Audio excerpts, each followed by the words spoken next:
Hello, Wine and Dine listeners. This month, we are going to be featuring a winery called Hansen Vineyards. This is a family-run winery. And the really cool thing that we found out when we were visiting this winery is that the winemaker originally went to college in Ithaca, is from Oregon, but went to college in Ithaca, spent some time in Washington, D.C. He was super cool to talk to because he was more on the lawmaking side. So we had a little conversation about that, and then moved back to Oregon and his family farm with very, very deep roots in the area to, which I loved because they actually have that family farm and very deep roots. Of course, I loved that it was deep roots with Rooted Planting Group, but we had a chance to actually talk with them, with the winemaker when we were there. So much fun. If you want to follow them on Facebook, Instagram, and Twitter, it's Hansen Vineyards.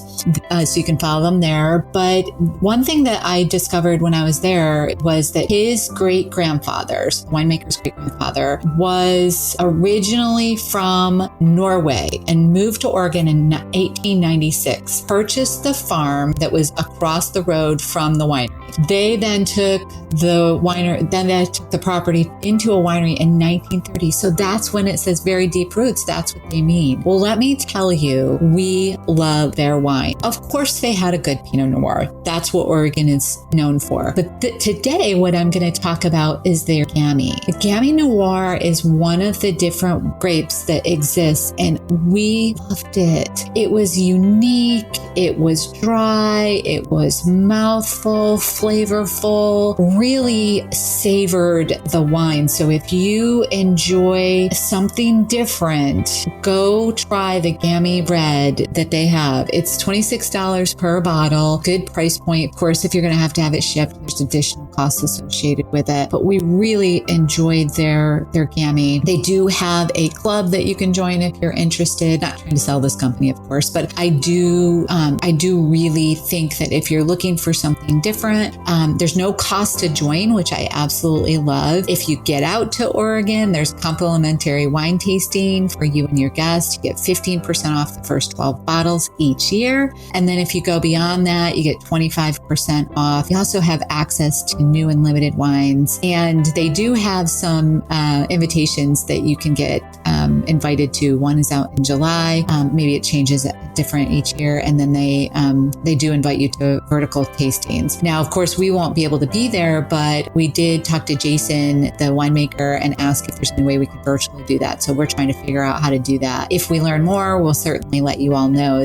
One thing that I loved that Jason said to us is whether you're a wine connoisseur or a novice, I should say, he's very open to questions. And he really truly embodied that. So, he said no questions are a dumb question. And we can usually get pretty deep in the weeds if you want, which is what we loved about our conversation. So we'd love for you to hop out onto their website, explore them. We're going to post a link in the Facebook page. And if you do happen to buy anything from them and he wants to know how you found out about us, just drop our name, Amy and Brent Irvine, or Wine and Dime Podcast. Thanks, everyone. We hope you enjoy the rest of the show.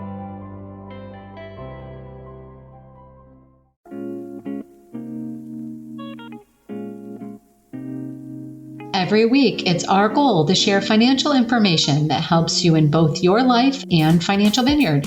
We hope it takes you from your roots to the journey of your vines and the influences in the air that help craft your delicious life. Like wine, life and finances have different palates that should be celebrated and not judged. Welcome to the final Independence Day, I guess you want to say Independence Month edition of Wine and Dime with this week, Ann Arceo. Welcome, Ann. Hi, Amy. I can't believe it's July. I know. Isn't it crazy? So we are spending, as I mentioned, this month talking about independence. And I know I normally open up the podcast with a tip of the month for wine. And I have to admit, this week I am not prepared. As we are recording right now, I am 1.5 weeks away from heading out to my first vacation in quite some time out to Oregon. And I will be full of wine tips when I get back. But we're going to dig right into talking about being financially independent as we age. I think that's a topic that many people are very concerned about, especially as care costs, as we've heard, tend to go up. And I'll open up with a story. Last year, many people know that Brent's mom was quite ill, and the family took some time to really help keep her in her home and make sure that she was taken care of. And we were searching for somebody that would help us a little bit with that caregiving. And it was tough finding somebody that had availability to help us. And the costs were a lot more than I think people anticipated that the costs were going to be, because we were trying to keep her out of a custodial care facility. So when we're thinking about planning for staying in our homes or whatever we want in our lives, I think the earlier we start planning for something like that, the better. And Ann and I were kind of chatting a few minutes before this podcast started, even as early as in our 50s, maybe. So we're going to kind of go all over the place with this conversation and hopefully provide you with some good resources that will help you be thinking about that planning process, and some ideas and suggestions that might just plant some seeds for you to be thinking about as well. So let's dig in. So Ann, you've been in this profession for 16 years at this stage of the game. Yeah. Long time.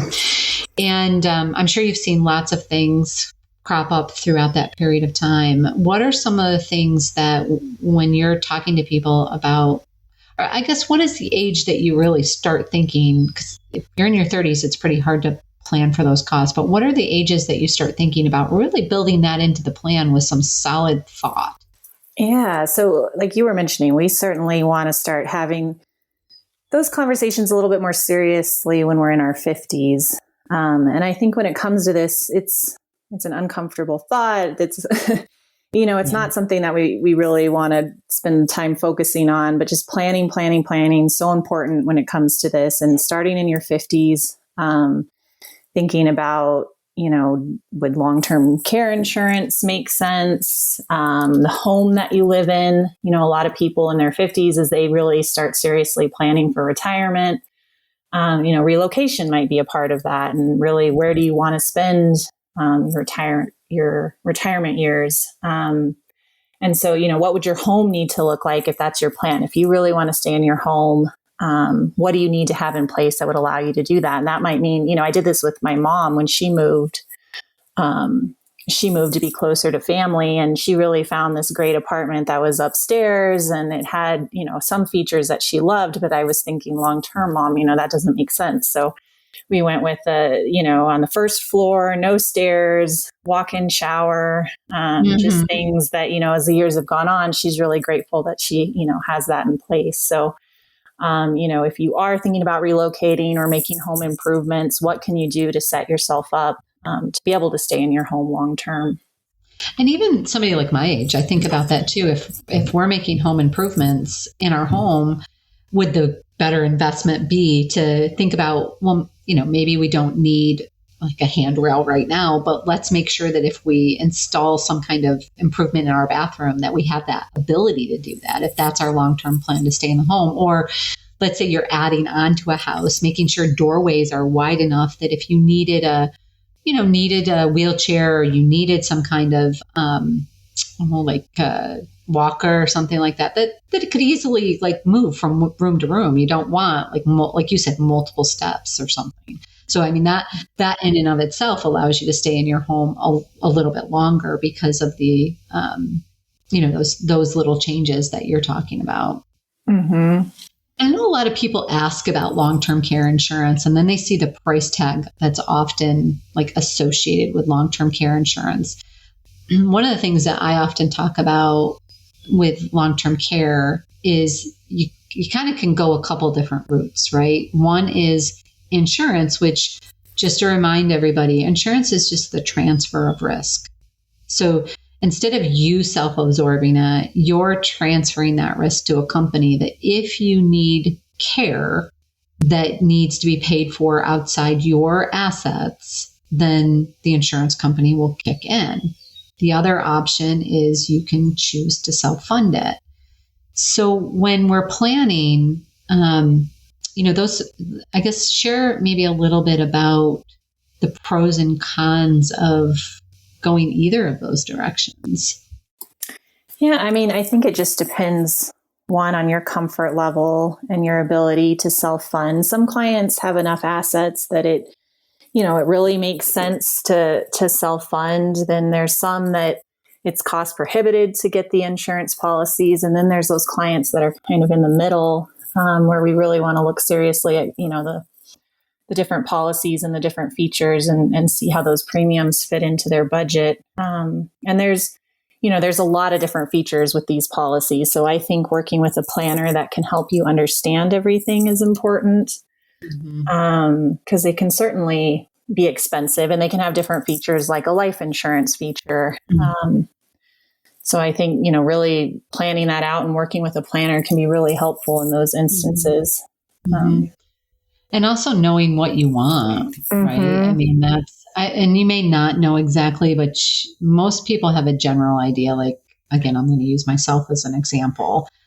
I love where we live in Jasper and I love where we live in Florida. Otherwise I probably wouldn't live there, but the place in Jasper, it sits on just the house itself sits on a 5-acre lot that needs to be mowed. Wow. And there's another 100 and some acres around it, which mostly is farmland, and it can be used for like hay and stuff like that. But that 5 acres that the house and pond sits on, I could hire somebody to take care of that, but I can't in reality, nor do I honestly have the desire to personally take care of that. So for me, if something happened to my husband or he needed care, I have to be thinking about what would I do? How would I manage that? And, what would our options be? And so even though we're years down the road from that, I still think about that to think, okay, I need to be saving for those kind of events. And even if I had long-term care insurance, there's still going to have to be some additional costs that I'm going to have to take into consideration with regards to that sort of thing. So kind of thinking about it, even further, what are some of the other things when we're planning that, I mean, it's not exactly a fun topic to talk about, but what are some of the things that people might want to be thinking about?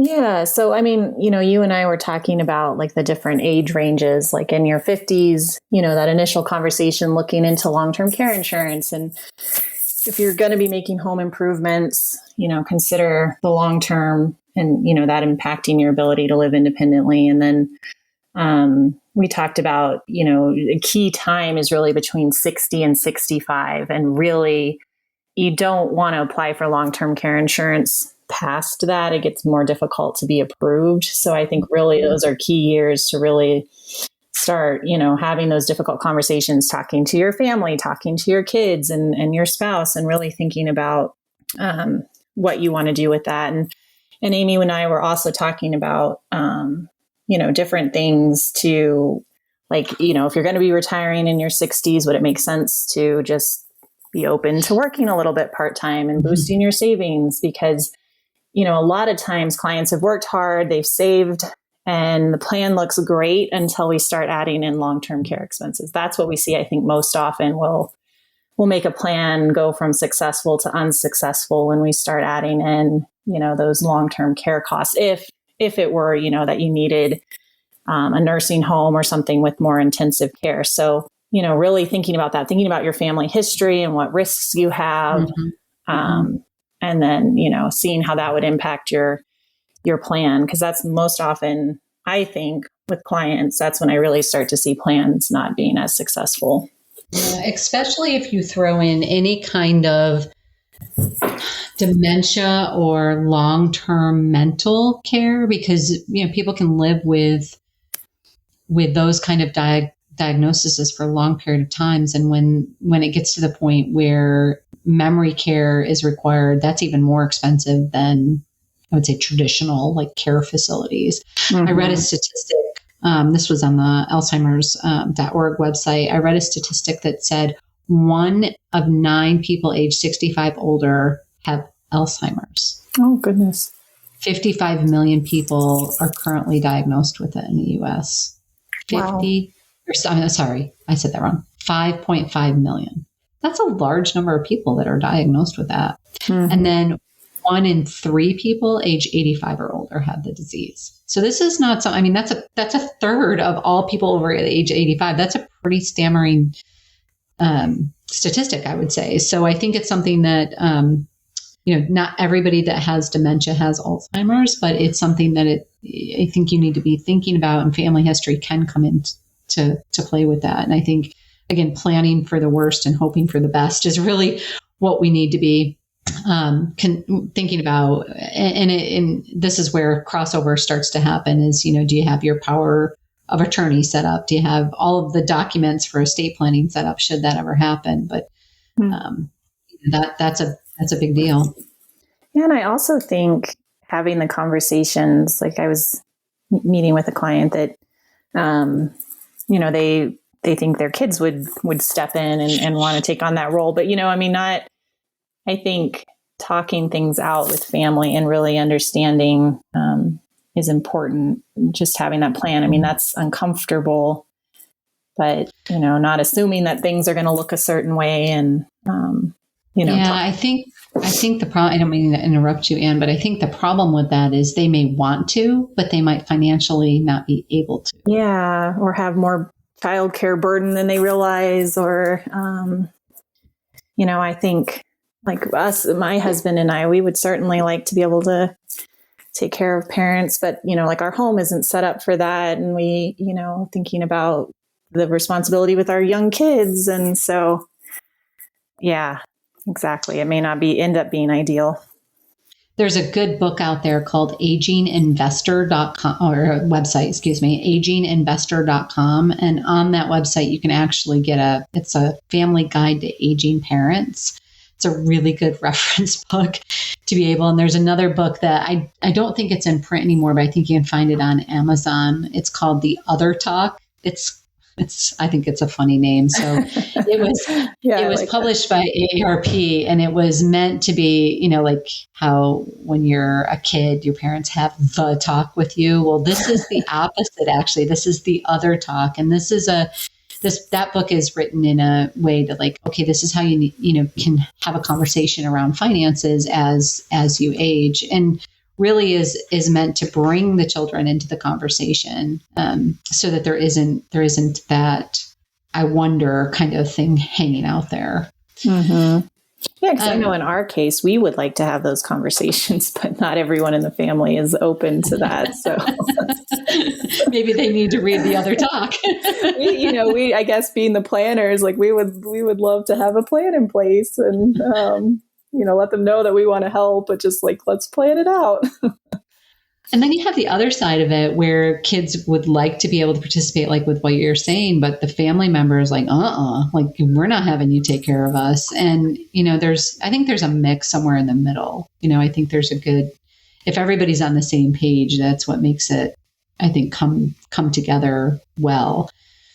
I think there's also some, I don't want to say head in the sand, but that's the best way I can explain it. Fear to a certain extent, or like, I just don't want to talk about it. I know it's going to make my plan fail when it comes to the cost of care as a general rule, or even the cost of long-term care insurance. AARP has a really good tool. I'll put it in the show notes that actually lets you put your zip code in, and it'll give you the costs, current average costs in your area. So I just threw in 14855. And just to see what the cost is. And I'll actually paste this website, and for you, as we're chatting, in the chat box there. You can put yours in. It'd be interesting to compare your zip code to our zip code. Yeah. So what it's telling me when I look at this sort of thing is that in-home care services for 10 hours per week, because you can actually use the sliding scale with this, but 10 hours per week would cost about $168 a week. And then in addition to that, a home health aide for another 10 hours would be another $168 a week. So you're looking on a weekly basis somewhere in the neighborhood of around, $336 per week.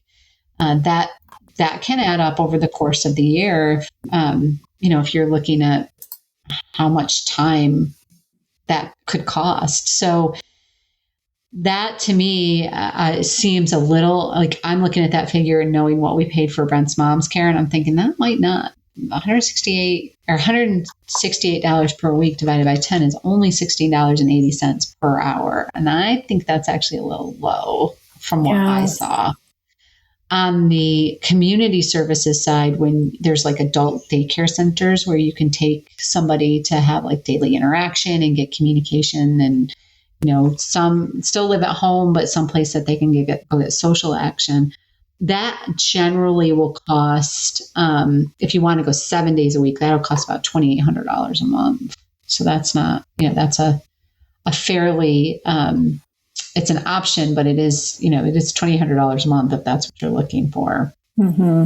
However, if you start shifting over to like residential care, where you're looking at different housing options, assisted living actually, and by the way, if we add up both of those and we want more hours, the home health care, the at-home care, and like adult daycare, if you added those up, it'd be somewhere around $5,000. If you only did like 5 days a week for the community service adult daycare, then on a monthly basis and in the 14855 zip code, you'd be looking at about $4,200 a month. That's somebody staying at home plus having those additional services would be $4,200 a month.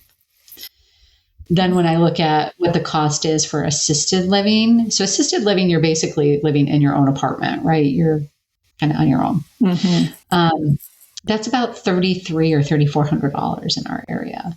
Then we jump up to semi-private nursing home. That's around $11,000 a month. Wow. A private isn't that much more. It's $11,200. So it's still a pretty significant chunk if you're going to have a private nursing home. Now that's full custodial care. 24-hour custodial care is $11,000 a month. So if you're thinking about, the average stay in a nursing home is typically 6 months, right? So full custodial care is somewhere in that average. That's $67,000. Pretty good chunk. Does it? Did you get a chance to actually look to see what your costs are? Assisted living, I get 168 per week for the care services, like in-home care services. Okay. For assisted living, it's 3,800, but the nursing home is cheaper. So semi-private is 8,091, and private is 8,500. So that's interesting because we're a real rural area. So maybe the fact that you guys have more services available, more facilities, the cost, that's a $2,000 difference. That's a fairly significant difference. And so having this conversation with people, like, where would you like to be, could come into planning. Mm-hmm. Yeah. And I think for most people, you want to be somewhere near your family and those, when you think about that, but we do have clients that, are single and planning for this and, moving somewhere else, relocating may be an option. So how do people pay for this? Yeah. Or how don't they? Yeah. Well, and you and I were talking about this, Amy, is I think people don't quite understand how this all works when you're paying for long-term care costs, because they might think, well, I have insurance or I have Medicare, but long-term care costs aren't covered under a medical insurance. They're not covered under Medicare. Well, a little bit of coverage is, but not long-term. Mm-hmm. Those costs aren't covered under Medicare. So there is Medicaid options, but, you have to spend down assets significantly in order to qualify for that. So really making a plan and building some costs into the plan is important. And that's where long-term care insurance can come into it. And it may sound, well, long-term care insurance can be expensive, but we can also design the plan in so many different ways that we can look to make it more affordable for you and just complement, the savings that you have set aside. And there's going to be different options. If it's a couple, a lot of times we'll see, well, one spouse will be the caregiver initially. And then, for the second surviving spouse, they could look into other options. Would they Would they move out of their home? Would that be an option to fund some of this? So there's certainly a lot of things that can go into crafting a plan and making this work for you. But, as I keep saying, I think planning is key. Any tips? I mean, I think I always like to do takeaways, right? Any tips that you can think of or priorities? If this is if listening to this podcast is prompting you to think, man, I really need to get on the ball with this. What would be maybe the first or a couple action steps that you could take just to start the process? Yeah, I think thinking about what you want, what you would want your care to look like. I think that's the starting point. Mm-hmm. From there, we'll share this AARP website with you, and you can, start looking at some of those costs. And then, getting quotes for long-term care insurance. But I really, not trying to self-promote, I really think working with a planner can be really crucial in just understanding how that long-term care insurance fits into your overall plan. Because if you work with just an insurance agent to get a long-term care policy, they're not going to look at everything else and decide for you, what coverage you need and could you self-fund versus buying this. They're not going to do all of that analysis. So I think, I think working with a planner can be really crucial. But I think a starting point is just, thinking through what you want your care to look like. Mm-hmm. Mm-hmm. Yeah. And I'll add probably as a third option to just take into consideration the impact of those around you, like how your plan will actually impact your loved ones. And I would say the reason I'm saying that is because, like I said, your kids may say, Mom, I'll take care of you, or Dad, I'll take care of you. And you may want that as well. But when it comes right down to it, as much as they might want to do that, they financially might not be able to. And so taking into consideration that impact, I think is really important as I guess it goes back to that plan, but it is a separate thought that needs to be considered when you're putting the big picture together about what kind of care you want, how you want to fund that care, and then the impact of those loved ones around you, or anybody around you. So, it could be somebody like Brett and I who don't have children at all. So the impact would not be to our children, but we have, I would say, our nieces and nephews definitely are very engaged in our lives. They wouldn't want to see us not taken care of either. But we do have to think about the impact of our, family if we don't put a plan together. And if you do have children, thinking about that impact of how them taking time off from work to take care of you will affect not only their salary, but their retirement, possibly their healthcare benefits, possibly their promotion opportunities. I mean, there's a lot that goes into that impact of those around you. Mm-hmm. Okay, so we are going to share with you a couple of things that I mentioned, that website. There's a couple of books that I mentioned. Another good book that I just want to make sure that I throw out there, again, you can get this on Amazon.com, is Hidden Truths About Retirement and Long-Term Care. This was written by Carolyn Rosenblatt, I believe is how it's pronounced. She's an elder law. She's an RN and an elder law attorney, which I thought was a very interesting dynamic. And then Dr. Davis, and I think the name is Dr. Mikola Davis. And this is a psychologist and actually works with, I guess you want to say, people that are aging, hopefully gracefully, but aging. So geriologist, I think is how they say it. Gerontologist or something like that. I always mess up that pronunciation, but you know what I'm trying to say. So that you can start getting additional information available for your own purposes. We also encourage you to actually look at your healthcare plans and see if there is any coverage in your healthcare plan for, like, if let's say you have a stroke or something like that. They may cover some long-term. It's not really long-term care. It would be short-term care recovery, but it's usually pretty limited, and we want you to be aware of those benefits. And certainly talk to your financial advisor if we happen to be that. We certainly want to have that conversation with you and have probably approached you with this conversation, whether you wanted it or not.